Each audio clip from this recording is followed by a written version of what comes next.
So what is confidence exact? That was a question that came up when I came across my next guest LinkedIn profile. So I'm always looking for people to interview and bring on the show that can really help me understand myself and the world a little bit better. And who better to do that than some authors that I get to meet and talk with. So today on the show, we've got my man, Arthur. He's a best-selling author of 11 Pillars of Confidence. He's an executive contributor at Brains Magazine. He's a leadership coach and a vertical mindset evangelist. Arthur's mission is to empower people with unshakable confidence. And I'm super excited to get into all of that right now. Arthur, welcome to the show, my man. Happy to be here. Thank you for having me. Yeah, man, absolutely. So tell me a little bit about, so you sort of migrated from Detroit and then ended up in New York City with that pivotal sort of shift. Why did you make that move? What in that move, what happened? What made you think about confidence in the ways that you do now in order to grow your business? I think most people, and that's me included, we go at things just because we feel passionate about them. We don't have a real rhyme or reason, especially when you're talking about youth. At that time, when I moved from Detroit, I was 20, 24, excited for life. I had a friend that invited me to the world of modeling. Yes, I know you can't tell now, but some work in between. And I said yes for two reasons. I I never had a wish or a desire to move to New York. But what I did have a desire to was to see and explore what's out there.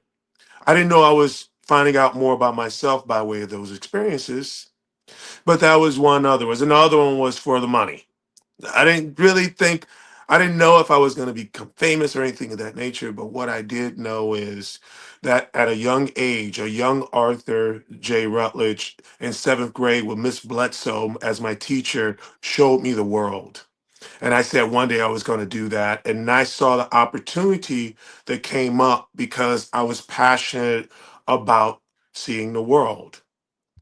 And the brilliance of that is that our confidence has, and I talk about this in my book 11 Pillars of Confidence. I talk into, yes, we have, if you have a solid self-esteem, you can show up confident. But if you Google what top three things people say that they lack or feel that they need more of, besides happiness, confidence lies right smack dab in front of your eyes. And I knew that I had a healthy self-esteem because I would go after things rigorously, just without stop.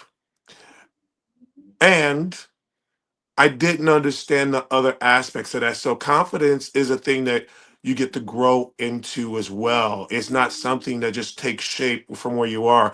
I tell people later on, I didn't have a I didn't have a proper understanding of my worth.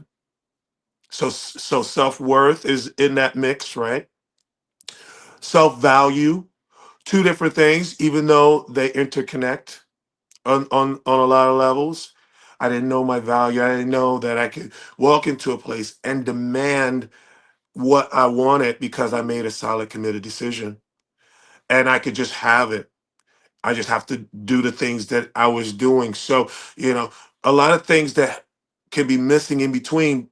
And those three, self-esteem, self-value, self-worth, add up to the confidence that we truly seek because we become secure in what that is on those levels. We get that position.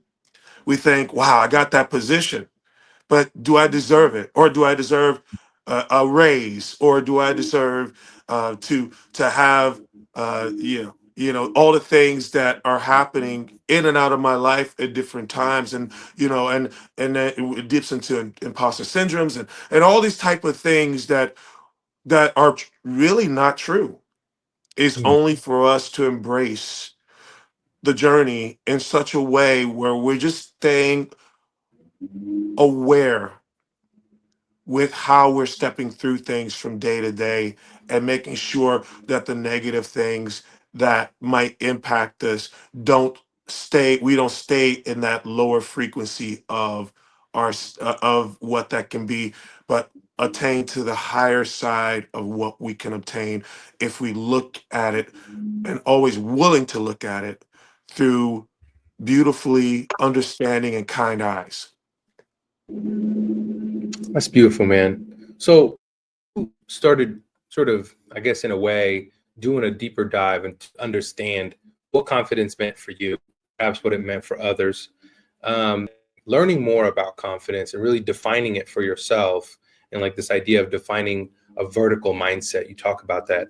Um, Obviously, like to do modeling, it takes some confidence, right? To make a move, like go to New York, to pursue something like that, it takes some confidence, right?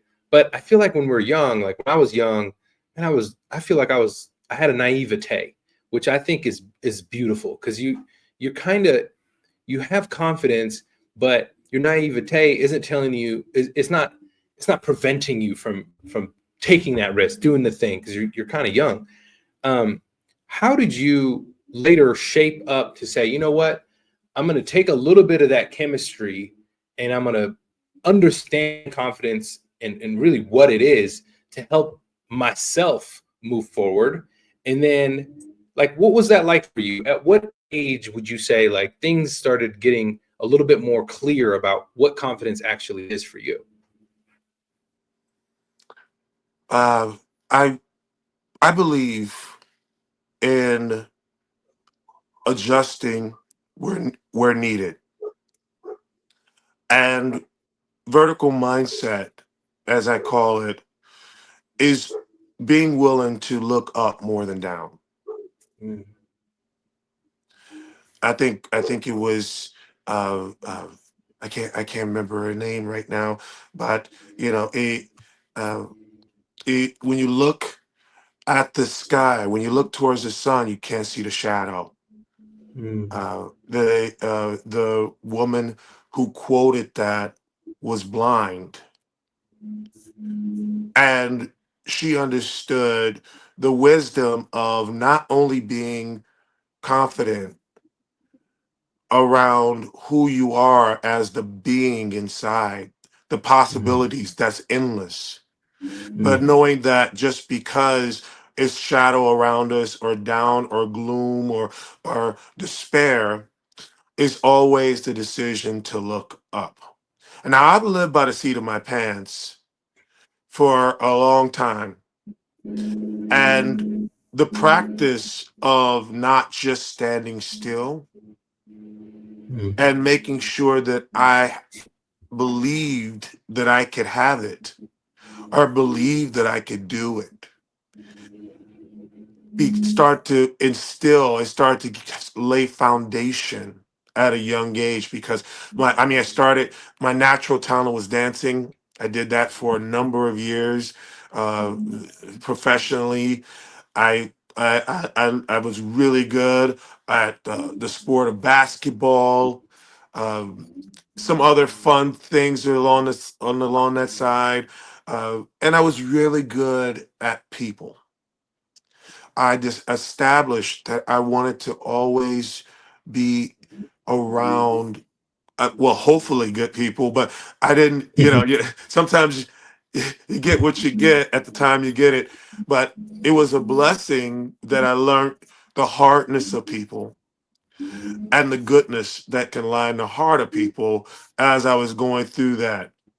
So it made me more assertive because I kept, having to lick my wounds mm, and pick myself back up mm, and give the person the respect that was in front of me, and help, countless others connect with each other as that move forward into my life, and being the smile in the room, the practice. So all these are little practices mm, that build up into something that we're calling that vertical mindset, that confidence that goes through tests. Confidence, nothing that nothing in life we go through is not really embraced until it's tested. Mm, And I love so that. yeah, and so so from at the age of where, and I mentioned this before, purpose really came into place when I felt, of course you can have passion, but purpose is the tenacity to keep enduring despite whatever's going on around you. With that, I think Winston Churchill said, from going from enthusiasm to enthusiasm without missing a beat. Helen Mm, Keller was the person I was talking about before. yeah, Keep your face yeah, to the sun and you won't see the shadow. mm, So these yeah. people, that by way of the person they embrace themselves as, because of their purpose to help, to inspire, to cultivate, this was in their heart. And it pronounced itself. And when I finally, at 10 years old, went and saw this on this field trip, saw the idea of people working for themselves, and my principal giving me a definition of entrepreneurship, that became my ultimate hope for myself, to be an entrepreneur. Didn't know what, didn't know when, didn't know how it was going to show up, didn't know if it was going to be around the thing I love, basketball or dancing or the connecting of people. But I believed, and I have a deep faith in God. And I think that he put that, and going to Sunday school and church every Sunday with my mother, and singing in the choir and all these type of things. I mean, I just got a lot of, you can do it if you just keep your mind on the prize. Mm. Man, Confidence that's love. abounds. Yeah. Right. And I think it's so interesting because, our life experiences obviously help us develop what that means for us. And I think um, the word confidence is such a powerful one because it's something we all can practice. It's a practice. It's not necessarily, are you born with it? Are you not born with it? Did someone give it to you? Really, and you can look at your life and think about and see the experiences that you've been through, and you can almost point to the parts where, oh, this was negative, but it actually helped build my confidence. And a lot of times we fail at things, but it's only because it needs practice for you to get better at that thing. And I think confidence kind of gives you a receipt that says you went through this test or trial, and you passed to whatever degree, and so now you can't make it up. But that sort of also, for me at least, it helps alleviate the problems we have with imposter syndrome. And I'm like, well, do you have receipts for this? Have you practiced this? Have you done this? And most of the time, people have done the thing, people have gotten the receipts, but they just forget. And I love that you thought about entrepreneurship and believing that you can go and do something, but wasn't sure what it was. So what was that for you? What happened next? How did you develop, how did you get into coaching and speaking and all of these kinds of things? Did that, was that kind of your automatic switch into entrepreneurship, or did something happen before and then that led you to what you do now?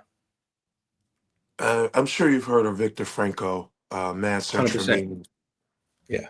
Uh, it came to a point, uh, while I was going through the exploration of myself by way of modeling the profession that I picked at that time. And then I moved into doing events and promotions in New York City, because I was out, I was networking, and I was doing the thing that I love doing, which is, uh, you know, enjoying People. life. Mm, And the search lays the foundation. That means that you're in discovery. That means that you're open to the possibilities of yourself, even if maybe you haven't identified what that looks mm, like. And that's what I was going through. I was going through these, from place to place, from experience to experience. I was aware enough, thank God, because I didn't know about the awareness. I wasn't into the mindfulness, at the you know, exploration of life, that we are in right now. Mm, 2020 hadn't happened. You know, a lot of us hadn't gone through the things that we need to go through to see our enduring strength and courage. mm, And along the way, I realized that I was doing all these experiences. And I've gotten a lot of the lessons from those, but I need to sharpen that. It was certain things that I had to face from my past that I put away.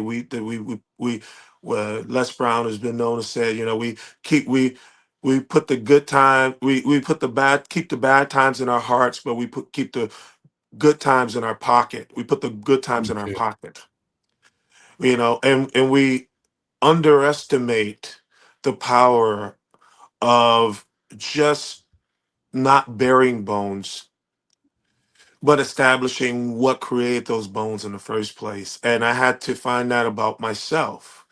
And I Mm, came to a point we mentioned earlier when we were talking uh, about my mother passing at the end of 2018 and burying her and everything like that. And what that paradigm shift, those are multiple shifts in emotion. I knew that if I wanted to, I decided that speaking is where I wanted to be, coaching is where I would like to be. What would it be to be the best person for somebody else? And mm, I came up with, I had to show the confidence by mm, way of the courage of what's possible for others. But I had to face that myself. And I hadn't thought about it in that framework prior mm, to that. So I started really stepping into myself, taking courses that really transformative awareness courses with Altru, international great, course set of facing yourself. And when you're facing yourself, and you mentioned, imposter syndrome and things like that, when you get to a place where you can come to a calm and not mm, let things yank your emotions around, and that's the practice of facing what those are, knowing those things for what they are. And it does, and learning how to just shrug those things off. They're mm, never not going to affect you. But when you know that you need to, get through to a place of emotional strength, and that's that emotional strength I gained with other people around me. I knew by way of this, and John C. Maxwell certified the family that they put into that, Maxwell leadership team and all this type of stuff. I pulled on people who were seeking the same thing that I wanted. I wanted clarity. mm, I want to make sure that I give the best of myself. So mm, that builds the trust and interdependence of the people around me. But I had to be able to trust myself. And trust is foundational when it comes to confidence. There's no confidence without trust or courage. So you have these parts of, as I go through in my book, making sure that we're doing the little things daily over an extended period of time until it'll our awareness catches up to us. It mm. occurs to us, or we have or we put a process in place to make sure that this becomes a discipline. And Yeah. so I was able to make this discipline around the things that I was uncomfortable with to get Wow, to a certain future. that's beautiful. So, with those little sort of daily habits, if you will, of confidence, those little daily doses that sort of compound over time because you want to be consistent, what's one of your favorite sort of quick confidence building habits that listeners can try today? The first one that I heard was from John Maxwell. It's, in his book, The 15 Invaluable Laws of Growth. Uh, and he heard it from someone else. And it's great that you can get information. It's not to hoard, right? We get all Mm-hmm. this knowledge and we can't give it is not worth much. Mm-hmm. Einstein said as much, intelligence without the heart is no intelligence at all. Yeah. So it's the passing down. And I heard him say, I heard a mentor that said, do it now, to repeat, do it now, to offset procrastination, to step into ourselves, to make sure that we are programming, because our brain is a machine, and the programming is repetition, the mother of learning, we say, right? And so the practice of saying, it doesn't have to even be do it now. It can be, something that's very simple. uh be kind to myself. Be good to yourself, Arthur. Love yourself, Arthur. When negative things come up, replace it, flip it, reframe that side of what that can be, and make sure you see it goes. So the first one again is do it now. If you repeat that 50 times when you wake up and 50 times before you go to sleep, Mm. you're going to put on your success on track. Is a discipline of how our cognitive is relating to our subconscious in a way that empowers us. Now, say you want to switch it up. It has to just be something simple. I mean, do it again is one of my mantras, because it's about the repetition of how we tell ourselves we're going to be here, we're going to come back to here, and we're reminding ourselves, and we know repetition is the mother of learning, and the practice of what we say to ourselves repeatedly gets done repeatedly. Mm. And you could do that for 30 days. And you just pick what that is in that 30 days. It doesn't have to just be do it again or do it now. It can be, be kind to yourself. I love you, Arthur. Let's go and be the best we can today. Mm. Let's do our best today. Mm. Miguel Ruiz, Don Miguel Ruiz, the four agreements. Do your best. The fourth one, and reminding ourselves, and you can say that, do that. But whatever it is where you feel that you're at a deficit, Mm. I would encourage you to explore how to offset that, Mm. and just simple things. And you don't have to say it even 50 times. Do it 25 times. And if it's Right. too complicated saying it 25 times, I try to dumb it down for us, because our brain is complicated, and before we just get it under discipline, it can elude us on some level. Get it to 10 times, but do it and don't stop. And if you miss, the morning, do it in the evening, and don't hold don't take on the practice. And it also, if you mess it up, that's fine, but come back to it. When we Mm. learn to come back to ourselves, we reinstate the power of our integrity to ourselves. And that's a lot of things that makes our confidence dip as well. The other one I'll say is smiling. Smiling is the easy thing to do, even if you don't feel like it. If you put a smile on your face for a minute, just a minute in the morning, or even if you get into an argument or somebody disturbs your peace on some level, you go off to the self, you go to the restroom, put a smile on your face for a minute, and then before you go to sleep, Mm. you're gonna start to have better sleeps. Even, the endorphins that happen from that rush is right there, is in your glands, is in your being. You're showing up. Is just the body's just waiting for you to take the decision for it. And this is one of the things that we can cultivate on a regular basis. And if you combine the two, I don't believe in just one method.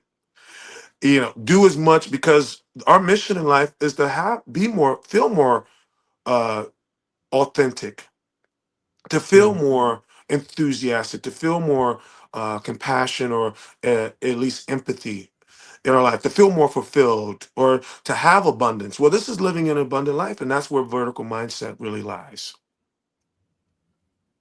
That's beautiful, man.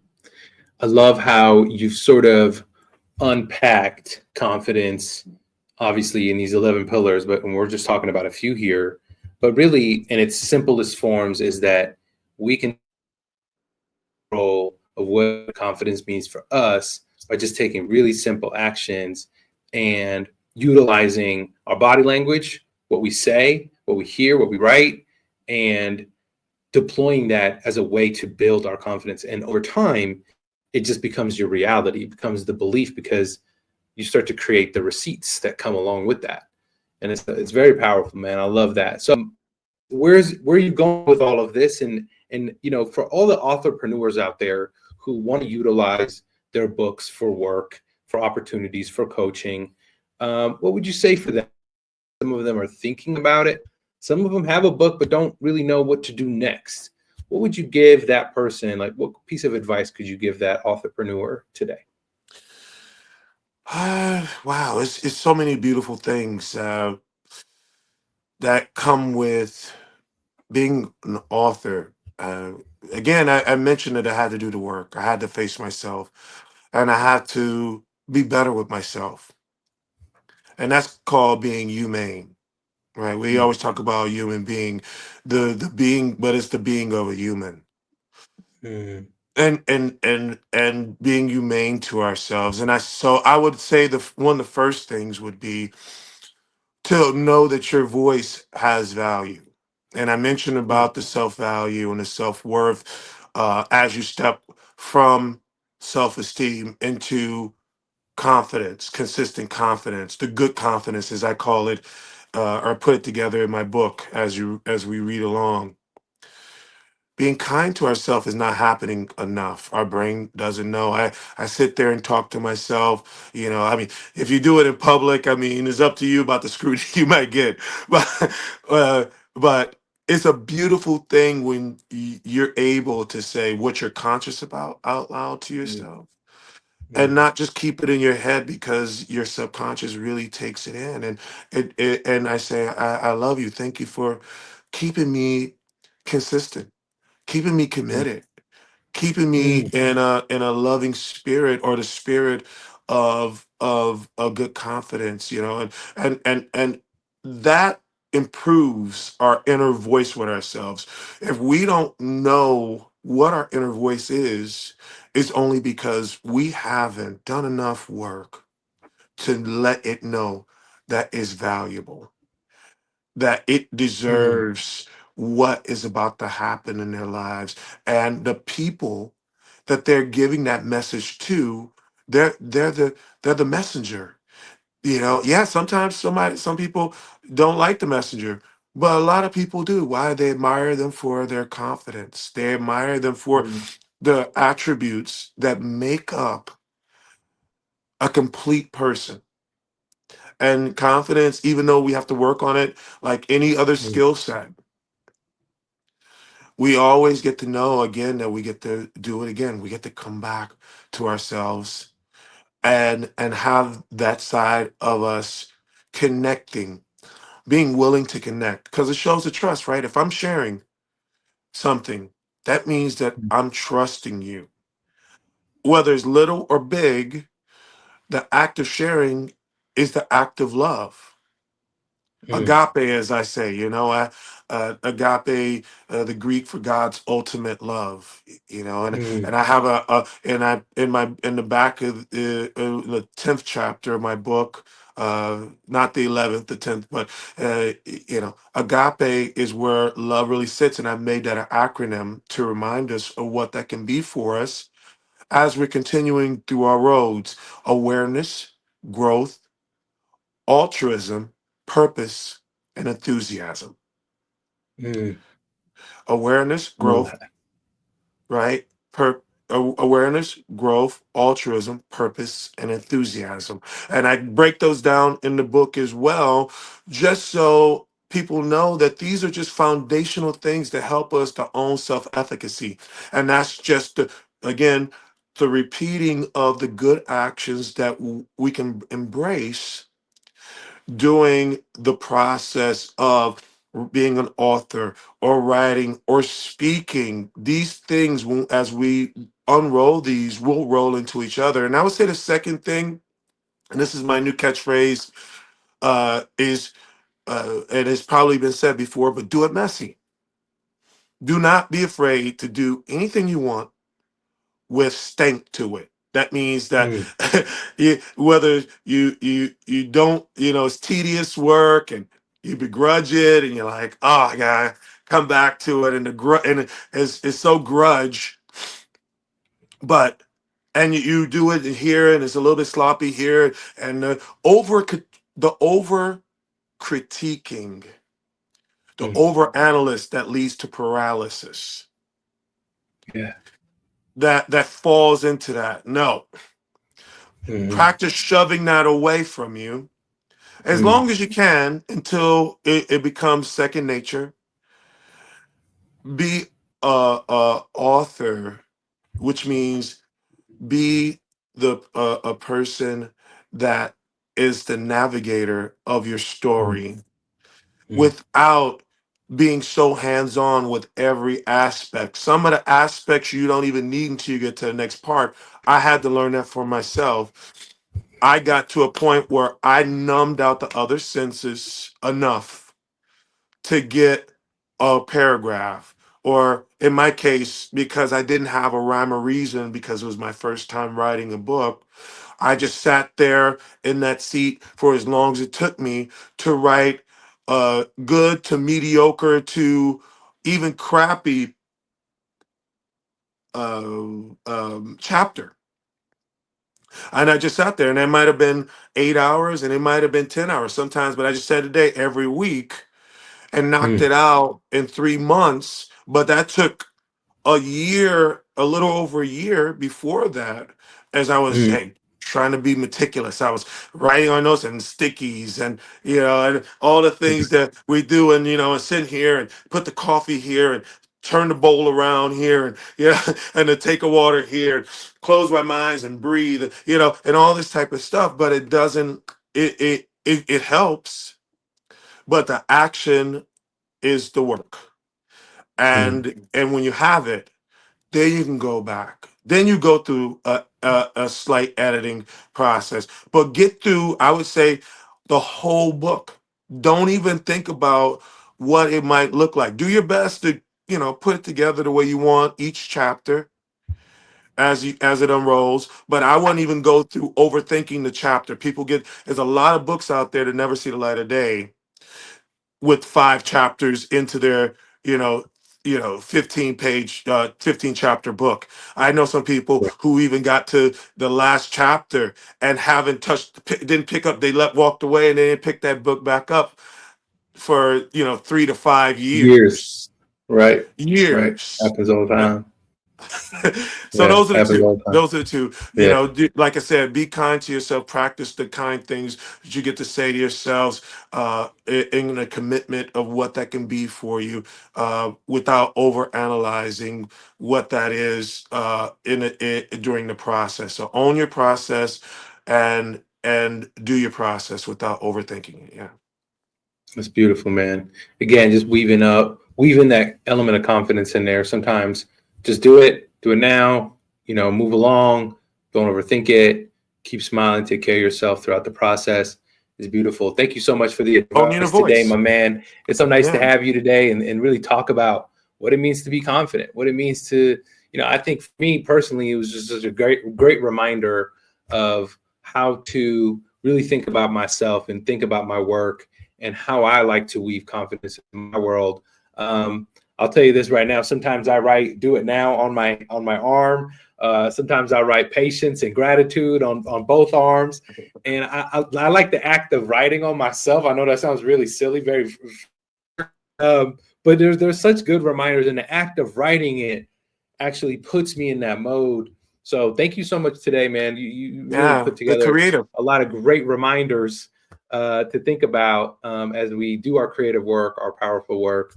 Congrats again on I the love book. that you do that. I love to do that Yeah, as a I think that's beautiful as a process. I like to yeah, also remind that this we get to play our best lives. yeah. We forget to be, as the good book says, childlike. And Hmm. creativity, the practice of creativity is what you're nurturing. Because creativity, as Albert Yes. Einstein says, intelligence will take you from A to B, but in creativity will take you from here to wherever you decide you want to be. And so be creative with it. If you got to write it on yourself, you got to tattoo it on yourself, if you got to, whatever way that we can keep it in front of us, is the battle that's 100%. worth winning. Yeah. Yes, 100%. I mean, my room is full of art and reminders and all kinds of things because you're right. We are sometimes we forget. Sometimes we forget what our mission is, what our thing is, what the daily thing is, and any way you can create that reminder for yourself, I think it's beautiful. So again, man, thank you for being the reminder for me today. Hopefully, being a reminder today for everybody listening. Thanks again, Arthur. I really appreciate you. If you're out there, go get the book, 11 Pillars of Confidence. It's on Amazon. Catch up with Arthur on LinkedIn. Follow his content. He's an amazing guy. Arthur, thanks again for joining me all the way from New York today, my friend. I appreciate you. Thank you again. Namaste and blessings to you all. You guys shine on. Appreciate you, brother.